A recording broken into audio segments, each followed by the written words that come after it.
Bien-aimés dans le Seigneur, shalom, bonjour, bonsoir, cela dépend de l'heure à laquelle vous suivez cette émission, cette prédication du dimanche. Nous sommes le dimanche 19 juillet 2020 et nous voulons écouter la parole du Seigneur pour ce 18e dimanche sans culte public dans ce confinement imposé par cette pandémie. Mais heureusement, le Seigneur nous permet de continuer à communier les uns avec les autres par plusieurs moyens. Et nous allons lire la parole du Seigneur ce matin dans Jean chapitre 17, versets 20 à 23. Jean chapitre 17, nous lirons le verset 20 à 23. La Bible dit ceci: « Ce n'est pas pour eux seulement que je prie, mais encore pour ceux qui croiront en moi par leur parole. Afin que tous soient un, comme toi, Père, tu es en moi, et comme je suis en toi, afin qu'eux aussi soient un en nous, pour que le monde croie que tu m'as envoyé. Je leur ai donné la gloire que tu m'as donnée, afin qu'ils soient un, comme nous sommes un, moi en eux et toi en moi, afin qu'ils soient parfaitement un, et que le monde connaisse que tu m'as envoyé, et que tu les as aimés, comme tu m'as aimé. » Prions le Seigneur. Éternel Père de gloire, Dieu Tout-Puissant, nous venons à toi, Seigneur, ce matin. Ce dimanche, éternel, ô Dieu de gloire, où nous voulons écouter ta parole, éternel, à transmettre, Seigneur, fidèlement, afin que, Seigneur, cette parole porte du fruit dans nos cœurs, dans nos vies. Bénis cette parole, éternel Dieu de gloire, bénis, Seigneur de gloire, toute personne, Seigneur, ô Dieu, qui aura à écouter, Seigneur, ce message. Et que, Seigneur de gloire, ta parole produise du fruit qui demeure. Que ta parole, Seigneur, au Dieu de gloire, produise du fruit au centuple éternel, qu'elle tombe, Seigneur, au Dieu de gloire, sur la bonne terre. Et même si elle tombait sur une mauvaise terre, Seigneur, toi, tu es capable, Seigneur, au Dieu de gloire, de transformer cette mauvaise terre, Seigneur, en bonne terre, par la puissance de ton Esprit Saint. Bénis ta parole, éternelle, au Dieu de gloire, et bénis ton peuple. Au nom de Jésus-Christ, notre Seigneur et Sauveur, nous avons ainsi prié. Amen. Bien-aimés dans le Seigneur, nous nous retrouvons ce matin et notre thème de ce dimanche 19 juillet 2020, ce dimanche qui est le 18e dimanche sans culte ouvert à tout le monde, particulièrement dans notre pays, en RDC et dans plusieurs autres pays. Notre thème, c'est l'unité. Le thème, c'est l'unité sera notre force. Nous voulons parler de l'unité. L'unité dont nous avons besoin dans nos familles. Nous avons besoin de l'unité dans nos églises. Nous avons besoin de l'unité dans nos pays. Et nous voulons particulièrement parler de l'unité dans notre nation, en RDC et dans notre église. L'unité est une chose qui manque d'une façon criante dans nos familles, dans nos églises, dans notre pays. Et à cause du manque d'unité, il y a plusieurs choses qui ne marchent pas. Il y a des guerres par-ci, par-là, il y a des disputes, il y a des conflits à cause du manque d'unité. Mais ici, nous avons lu la parole de Jésus-Christ. Jésus-Christ qui était en train de prier le Seigneur à la fin de sa mission sur la terre. Et dans sa prière, le Seigneur Jésus-Christ a demandé l'unité. Et vous allez voir que du verset 20 au 23, il y a plusieurs fois le Seigneur qui dit qu'il soit un. Je prie pour qu'il soit un, qu'il soit dans l'unité. Cela montre, bien aimé, que l'unité n'est pas une chose facile. Si Jésus-Christ, notre Seigneur, devait prier au Père et demander que le Père intervienne, c'est parce qu'il savait que l'unité était une chose qui n'était pas facile. Bien aimé, nous allons dans le jardin d'Éden. Adam a dit: voici cette fois-ci l'os de mes os. Elle s'appellera femme parce qu'elle est venue de moi. Ok, c'est bon. Mais quand il y a eu le péché, déjà il y avait une crise d'unité. Adam qui dit à Dieu, quand Dieu lui demande s'il avait mangé de l'arbre, Adam dit: c'est la femme que tu m'as donnée, que tu as placée à côté de moi. Ce n'était plus l'os de mes os, celle qui s'appellera femme parce qu'elle est venue de moi, mais c'était la femme que toi tu m'as donnée. La femme, pas ma femme, ce n'est pas ma bien-aimée, mais c'est la femme que... Déjà une crise quand il y avait un problème. Et nous allons plus loin, plus grave encore, Caïn et Abel naissent, ils grandissent, certainement qu'ils étaient très bien ensemble, mais quand ils grandissent, devant un problème, ils vont offrir au Seigneur. Le Seigneur agrée Abel, mais n'agrée pas, et agrée aussi son offrande. Il n'agrée pas Caïn, il n'agrée pas non plus son offrande, et là, directement, l'unité s'est encore brisée, c'est allé très loin, jusqu'au meurtre. Les frères qui se sont tués. Et dans l'histoire, il y a eu des guerres, plusieurs choses. Et quand le Seigneur prie, quand le Seigneur fait son travail, il y a des chrétiens, et malgré qu'il avait donné le Saint-Esprit et tout cela, le Seigneur devait prier encore pour demander l'unité, parce que l'unité était une chose que lui-même, il savait que c'était difficile. Ainsi, il fallait une intercession particulière de Christ, pas de n'importe qui. Et donc, Christ a prié pour que les chrétiens soient un. Et dans certains pays, comme dans notre pays, si réellement les chrétiens sont un, alors que la majorité de la population de la RDC est chrétienne, donc en principe, la RDC devait être l'un des pays les plus unis, parce que c'est l'un des pays les plus christianisés, si on peut dire. Il y a le plus nombre de chrétiens, et même on va au-delà, le plus grand nombre de croyants, parce que quand nous prenons même ceux qui ne sont pas chrétiens, mais qui sont croyants, qui croient en un Dieu, ils devraient avoir de l'unité, malheureusement. Et Christ a prié pour les chrétiens, Christ a prié afin qu'il y ait l'unité, mais aujourd'hui, même parmi les communautés, il n'y a pas d'unité. Nous avons un problème autour des confessions religieuses qui n'arrivent pas à se mettre d'accord sur un choix. Il y a plusieurs problèmes dans les églises, dans les communautés. Des églises qui se divisent. Et bien aimé, l'unité sera notre force. Et la faiblesse du pays, une des faiblesses de la RDC, c'est le manque d'unité. Une des faiblesses de l'église dans notre pays, c'est le manque d'unité. Pourquoi l'unité? Eh bien, la première raison, Christ est en train de parler d'unité parce que c'est un signe d'appartenance à la famille chrétienne. En fait, l'unité chrétienne, c'est parce que nous sommes issus d'un même Créateur, issus d'un même Sauveur, Jésus-Christ, issus d'un même Saint-Esprit. Nous avons le même Saint-Esprit et nous avons la même destination.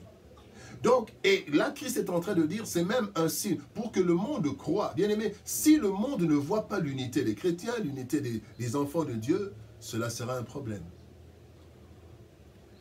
La deuxième raison pourquoi l'unité, c'est que l'unité est une certaine garantie de victoire. Bien aimé, là où il y a l'unité, il y a la possibilité de victoire. Dans toutes les défaites presque, et même dans le domaine spirituel de la sorcellerie, il y a toujours un traître qui doit être là. Il y a toujours quelqu'un qui ne doit ne pas être dans l'unité. Il y avait l'unité des disciples, mais il y avait quelqu'un, Judas, qui lui n'était pas uni de cœur. Il y avait un autre problème et il a vendu le Christ. Quand vous allez dans le psaume 55, David est en train de pleurer, il dit, ce n'est pas un ennemi qui m'a injurié, ce n'est pas un ennemi qui m'a voulu du mal, mais c'est toi, un ami avec qui nous marchions ensemble et tout et tout. Et donc quand il y a unité, la victoire est pratiquement assurée. Si notre pays connaît des guerres, c'est parce qu'il n'y a pas unité. Quand vous avez une agression, généralement, il y a de la traîtrise. Il y a des infiltrations, il y a des traîtres qui vendent les plans et qui sont en train de livrer certaines choses. Voilà pourquoi, bien aimé, quand il n'y a pas unité, bien aimé, il n'y a pas de victoire. L'unité garantit la victoire. La troisième chose, c'est que l'unité pérennise une organisation. Donc l'organisation peut rester vivante pendant longtemps parce qu'il y a l'unité. Jésus-Christ, dans Marc chapitre 3, au verset 24, il dit, « Si un royaume est divisé contre lui-même, ce royaume ne peut subsister. » Bien aimé, à force de se combattre, on finit par s'anéantir. À force de se combattre, on finit par s'anéantir. Nous sommes dans un pays, nous craignons, nous condamnons la balkanisation, mais quand nous voyons le tribalisme, quand nous voyons le clanisme, nous voyons toutes ces choses, bien aimées, et même des partis politiques divisés, Même le pays divisé en partis politiques, bien aimé, la balkanisation peut nous atteindre si nous ne sommes pas unis. Mais si nous sommes unis, parce que pour qu'il y ait une destruction, il faut qu'il y ait des unions.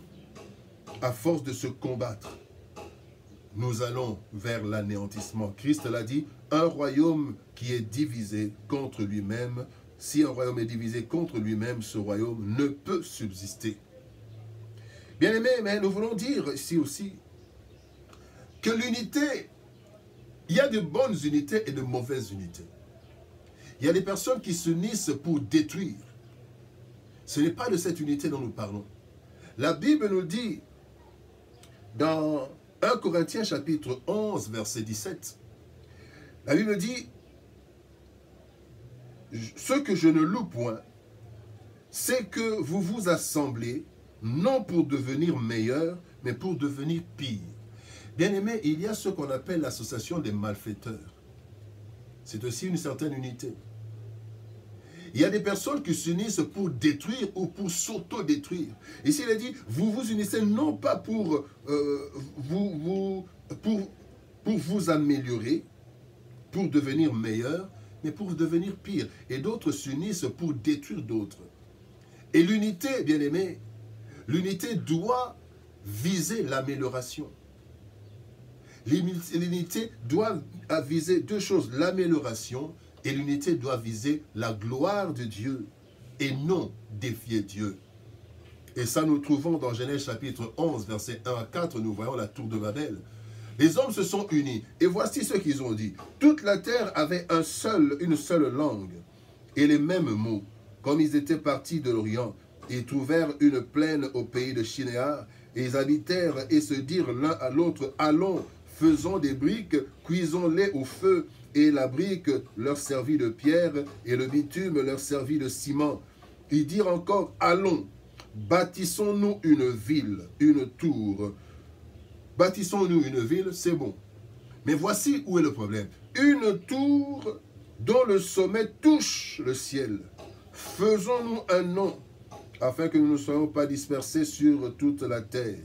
Bien-aimés, il y a deux choses que nous remarquons. C'était bon de construire la ville, bon de construire une tour, mais quand on parle d'une tour dont le sommet touche le ciel, bien-aimés, vous savez, dans l'ancien temps, et même aujourd'hui, quand nous parlons du ciel, Dieu, notre Père qui est aux cieux, le ciel, c'est le symbole de Dieu, de la résidence de Dieu. Et c'est vrai qu'avec la science, maintenant nous savons que ce ciel que nous voyons, vous pouvez aller en avion, vous montez, vous êtes même au-dessus de la pluie, au-dessus des nuages, vous n'atteignez pas de Dieu. Mais en ce moment-là, le ciel représentait en fait le siège de Dieu. Et là, touchons le ciel, donc touchons Dieu. Arrivons au niveau de Dieu. Et bien aimé, chaque fois que l'homme a voulu défier Dieu, a voulu arriver au niveau de Dieu, bien aimé, la décadence suivra. Nous avons eu un homme, malheureusement, un homme qui avait bien dirigé quand même, qui avait bien commencé à diriger ce pays, mais à un certain moment, il a défié Dieu, allant à dire qu'il fallait que même à l'école, on parle de lui plus que de Dieu. Il a enlevé les signes, tous les signes qui pouvaient rappeler le Christ dans les écoles. Il a enlevé les non-chrétiens, il a enlevé toutes choses. Un de nos présidents, et bien aimé, nous connaissons sa fin, parce qu'il avait défié Dieu. On pouvait se réunir dans un stade pour le glorifier. Et bien aimé, combien de chefs de l'État veulent bien être glorifiés, et le monde aussi, et le peuple aussi les glorifie. Ça, bien aimé, c'est défier Dieu. Et Dieu ne veut pas cette sorte d'unité. Cette unité amène à la destruction. Et on était unis autour d'un homme pour faire de lui un Dieu, et il a été détruit, et le pays a été détruit. Bien aimé, on ne se moque pas de Dieu, on ne défie jamais Dieu. Et même aujourd'hui, parfois, nous avons des personnes qui veulent se faire passer pour des dieux. Ils sont les seuls, ils décident de la vie ou de la mort. Ça, bien aimé, quand on s'unit autour d'une personne pareille, bien aimé, c'est pour défier Dieu et chercher à donner la gloire de Dieu à un homme. Dieu finit par nous détruire. Et donc, il y a une bonne unité quand nous visons l'amélioration, quand nous visons de devenir meilleurs, quand nous ne défions pas Dieu, quand nous visons la gloire de Dieu, mais quand nous défions Dieu, et quand nous voulons nous unir pour devenir pire, Dieu finit par nous détruire. Bien-aimés, et nous voulons maintenant voir, et c'est là que nous allons prendre un peu de temps, voir quels sont les piliers de l'unité. Nous allons voir, certainement il y en a plusieurs, mais nous allons juste voir 4 piliers, des piliers que nous trouvons importants, le pilier que le Seigneur nous a placé, dans nos cœurs, dans notre cœur, pour partager avec vous. Bien aimés, si nous voulons l'unité, quels sont les piliers de l'unité? Le premier pilier, c'est la conscience. La conscience de notre origine, la conscience d'être un, la conscience de notre origine ou de notre appartenance commune. Et vous savez, parfois nous nous battons dans nos pays, mais quand nous allons nous retrouver dans un autre pays, il y a cette conscience. Et c'est comme ça que vous allez retrouver dans d'autres pays des colonies, des associations de tels ressortissants de tels pays. Et la communauté congolaise, à gauche et à droite, nous avons ces communautés. Mais bien aimés, cette conscience est très importante. Et c'est la base même de notre unité. Être conscient d'appartenir au même pays. Être conscient d'appartenir au corps du Christ. La conscience de notre origine ou de notre appartenance. Et c'est comme ça qu'on perçoit, même tous les hommes devaient être unis, parce que nous avons la conscience d'être venus d'un seul homme et d'une seule femme, du moins pour ceux qui sont croyants, d'Adam et Ève. Dans Genèse chapitre 13, verset 8, la Bible nous raconte l'histoire d'Abraham, Abraham avec son neveu Lot, et il y a eu des problèmes entre les serviteurs d'Abraham et les serviteurs de Lot.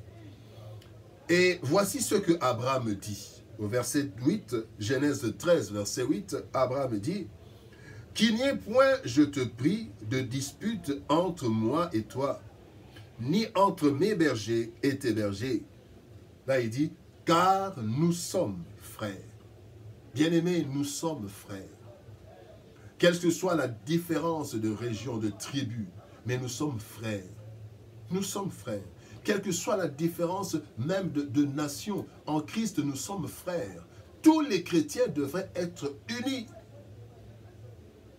Et tous les Congolais et les de la RDC, nous devrions être unis parce que nous sommes frères. Nous avons la même origine, nous avons la même appartenance. Et même si nous avons une autre origine, pour ceux qui sont devenus Congolais, qui ont pris la nationalité congolaise, mais nous avons la même appartenance. Quand j'accepte de vivre dans un pays, de devenir... nous avons la même appartenance et il faut que nous soyons conscients. Être conscient que celui qui est en face de moi, c'est un frère. Nous avons la même appartenance. Nous avons la même origine. Et c'est très important, bien-aimés. L'unité commence par la conscience.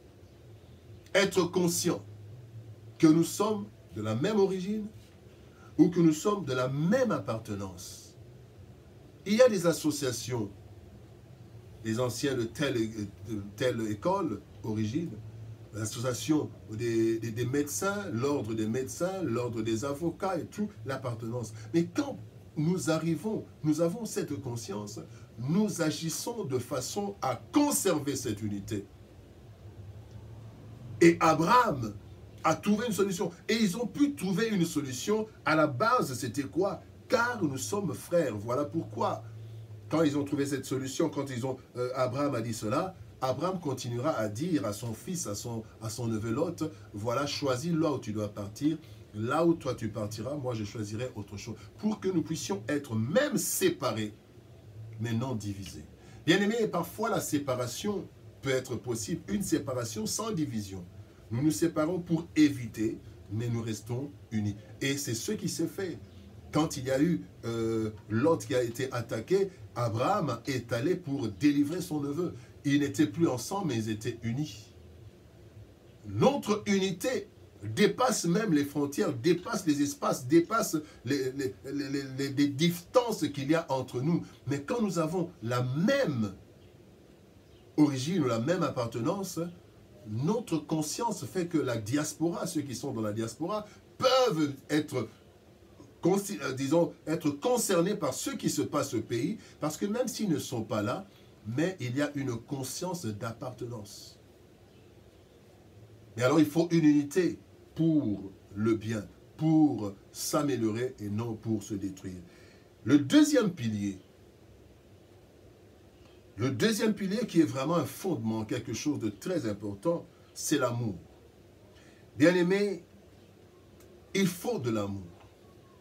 Quand il n'y a pas d'amour, d'abord il y a la conscience, mais la deuxième chose c'est l'amour. Et voilà pourquoi Dieu devait prier, Jésus devait prier, parce que l'amour est une denrée rare. La Bible d'ailleurs est en train de nous dire que la charité de plusieurs va se refroidir. Avec le temps, la charité de plusieurs va se refroidir. Et elle se refroidit sérieusement. Nous avons des serviteurs qui sont divisés, qui ne s'entendent pas, qui ne se parlent pas. Nous avons des membres d'église qui ne se parlent pas, qui sont divisés. Et quand nous allons dans la nation, c'est terrible. Aujourd'hui, dans notre nation, qu'est-ce que nous n'entendons pas? On parle en termes de tribus. Et même quand le chef de l'État peut signer des ordonnances, on voit ceux qui sont nommés en termes de tribus. Pourquoi pas cette tribu? Pourquoi pas cela? On ne voit pas notre origine, parce qu'il n'y a pas d'amour. Bien-aimés, lisons 1 Corinthiens chapitre 4, verset 8. Chapitre 13, verset 4 à 8. 1 Corinthiens chapitre 13, verset 4 à 8, la Bible dit: l'amour est patient, l'amour est plein de bonté. L'amour n'est pas envieux. Il ne cherche pas à se faire valoir. Il ne s'enfle pas d'orgueil. Il ne fait rien d'inconvenant. Il ne cherche pas son propre intérêt. Il ne s'aigrit pas contre les autres. Il ne trame pas le mal. L'injustice l'attriste, la vérité le réjouit. En toute occasion, il pardonne. Il fait confiance. Il espère. Il persévère. L'amour n'aura pas de fin. Les prophéties cesseront. Les langues inconnues prendront fin. Et la connaissance particulière cessera. Mais l'amour est éternel. Bien-aimés, et quand nous voyons ces caractéristiques, pour être unis, il faut être patient. Parce que nous ne sommes pas les mêmes. Il faut être patient. Pour être unis, il faut de la bonté. Pour être unis, il ne faut pas être envieux. Quand vous détruisez l'autre, quand vous allez entrer dans les frontières des autres pour prendre une partie du pays, c'est que c'est de l'envie, vous êtes envieux. L'amour ne cherche pas à se faire valoir. L'amour ne s'enfle pas d'orgueil, il ne fait rien d'inconvenant, il ne cherche pas son propre intérêt. Combien de détournements? Pourquoi? Parce qu'il n'y a pas d'amour. Quand on détourne, quand un responsable de la nation détourne l'argent, quand il ne donne pas ce qu'il faut, quand on ne paye pas les salaires comme il faut, c'est un manque d'amour. Et quand il manque toutes ces choses, il n'y a pas d'unité. Quand il n'y a pas, bien aimé, une justice, il n'y a pas d'unité. Et la Bible dit, l'amour aime la justice. L'injustice attriste l'amour. Et bien aimé, si nous nous aimons, nous allons vivre la justice. Et voilà, bien aimé, le deuxième pilier, c'est l'amour. Quelque chose qui manque. Nous aimons l'argent plus que les hommes. Nous aimons nos familles plus que la nation. Ce n'est pas normal. Cet amour, bien aimé, doit nous pousser à chercher le bien de la nation, le bien des autres, parce que nous sommes tous citoyens d'un même royaume, le royaume céleste, mais sur la terre, nous sommes tous citoyens d'un pays, citoyens d'une nation, et nous devons nous aimer. Sans amour, il est impossible de nous aimer. Bien aimés, quand nous voyons nos militaires qui acceptent de donner leur vie pour la nation, ils acceptent de donner leur vie. Ils vont à la guerre. Pendant que nous sommes devant nos télévisions, nous sommes devant nos tables en train de manger, il y a des hommes et des femmes qui sont en train de combattre au front. Non pas parce qu'ils sont en train de se battre pour un lopin de terre, mais ils sont en train de se battre pour leur pays. Quel amour, bien-aimé, que le Seigneur bénisse notre armée. Bien-aimé, des hommes et des femmes qui sont au front en train de se battre Et en retour, qu'est-ce qu'on leur donne? Des miettes. On arrive même à détourner leur salaire. Ce n'est pas possible. Pendant qu'eux, ils montrent l'amour de notre pays, mais les gouvernants leur montrent la haine qu'ils ont pour le pays, en ne leur donnant pas ceux dont ils ont besoin, en prenant leur famille et en les mettant dans des conditions impossibles, inhumaines. Bien-aimés, où est l'amour?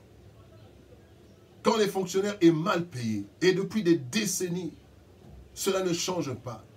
Pendant que les hommes en cravate et en veste sont en train d'envoyer leurs enfants en Europe, de faire beaucoup de choses, de construire des maisons, mais les fonctionnaires n'ont même pas la possibilité d'avoir une maison à louer. Où est l'amour?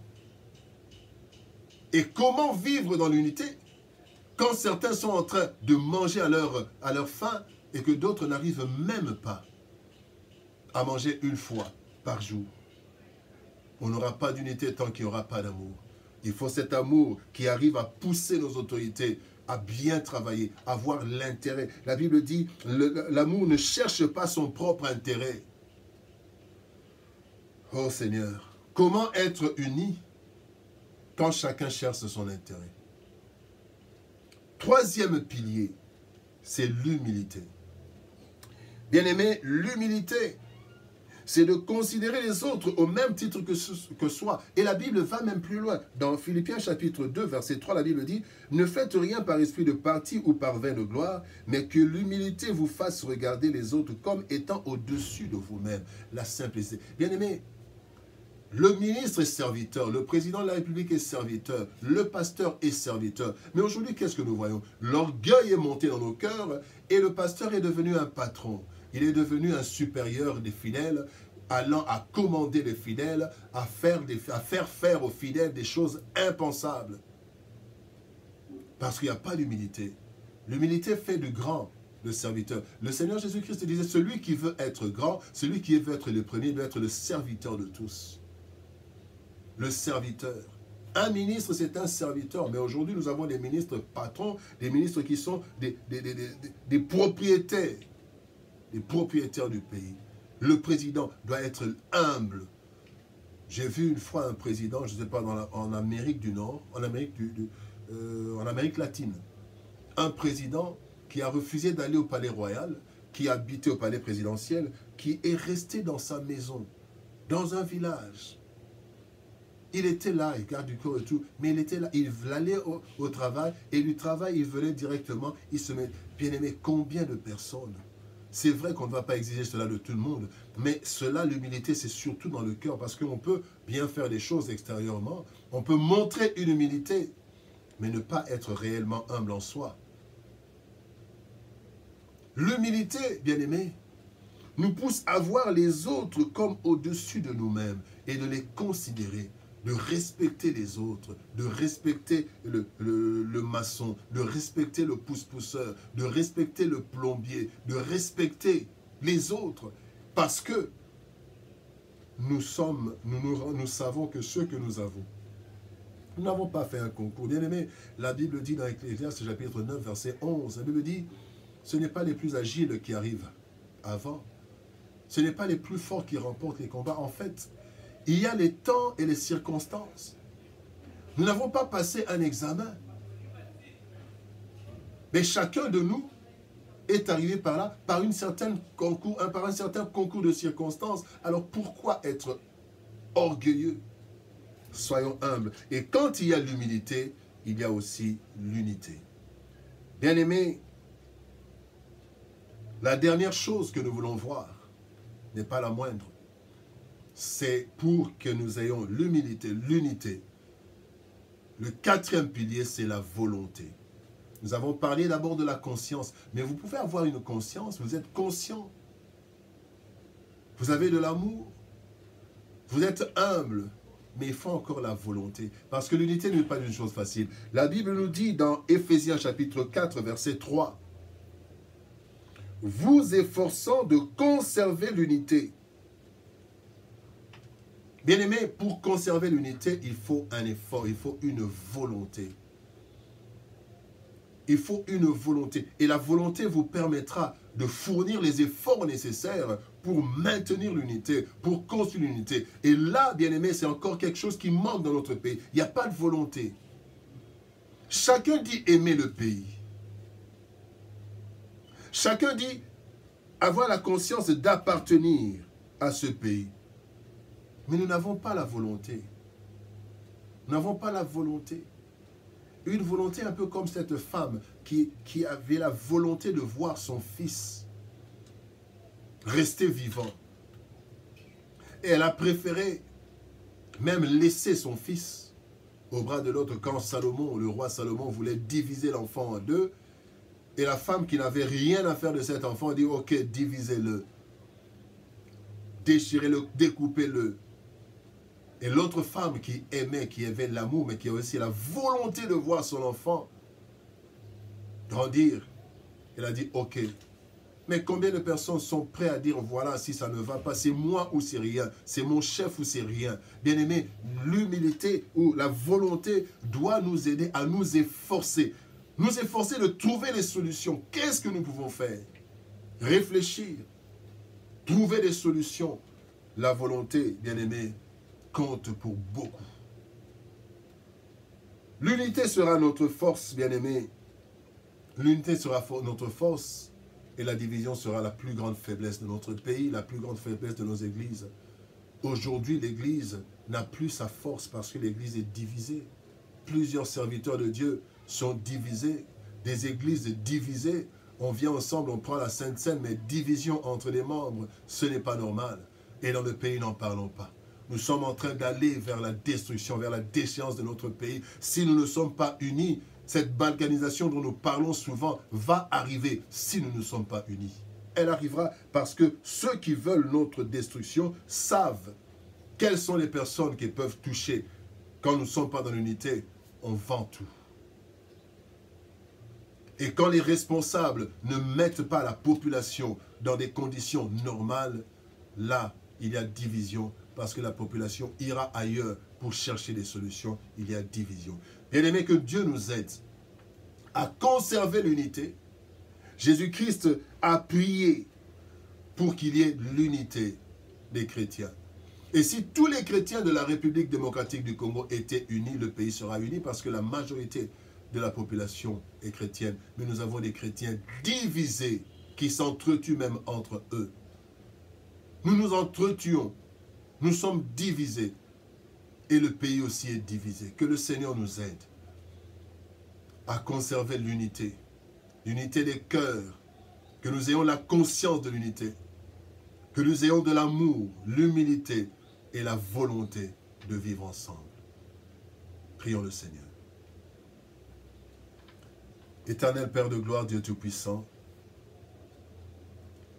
ce matin nous voulons, Seigneur éternel, ô Dieu, prier, Seigneur éternel, tel que ton Fils Jésus-Christ avait prié. Seigneur, ô Dieu de gloire, voici ce que ton Fils t'avait dit. Ton Fils Jésus-Christ éternel a dit,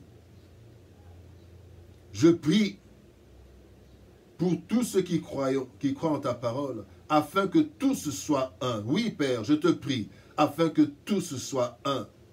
Comme toi, Père, tu es en nous, et que nous sommes en toi, nous voulons être un. Seigneur Dieu de gloire, nous avons besoin de la volonté, de la conscience d'avoir la même origine et la même destination. Nous voulons avoir, Seigneur, de l'amour. Mets en nous l'amour éternel, mets en nous l'humilité, et mets en nous, Seigneur, de la volonté de vivre ensemble, la volonté d'être unis. Parce que, Seigneur, un royaume divisé ne pourra jamais persister. Un pays divisé ne pourra pas subsister. Aide-nous, Seigneur, aide notre nation, aide nos églises, éternel, ô Dieu de gloire, aide notre monde.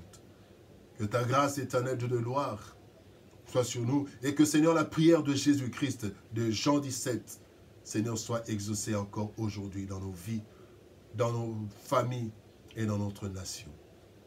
Au nom de Jésus-Christ, notre Seigneur et Sauveur, nous avons ainsi prié. Amen. Bien-aimés dans le Seigneur, nous sommes arrivés à la fin de notre programme de prédication dominicale. Nous osons croire que le dimanche prochain, nous aurons un culte d'ensemble. C'est ce que nous espérons et nous attendons la décision de nos autorités politiques. Mais nous espérons cela, que Dieu nous aide. Demain, par la grâce de Dieu, nous commençons déjà, nous continuons plutôt avec nos prédications, nos méditations. Chaque lundi, de lundi à vendredi, nous avons les méditations quotidiennes et le dimanche, nous avons la prédication dominicale. Sur la page YouTube Pasteur Eugène Massin, vous trouverez toutes les prédications depuis pratiquement 3 mois, depuis que le confinement a commencé, mais aussi cela va se poursuivre même quand nous allons reprendre nos cultes, afin que le peuple de Dieu puisse être nourri partout et que vous puissiez même remettre cela quand vous le voulez, parce que la parole du Seigneur ne devient jamais périmée. Que Dieu nous bénisse, shalom, et à demain pour les méditations, mais à dimanche pour la prédication dominicale. Au revoir.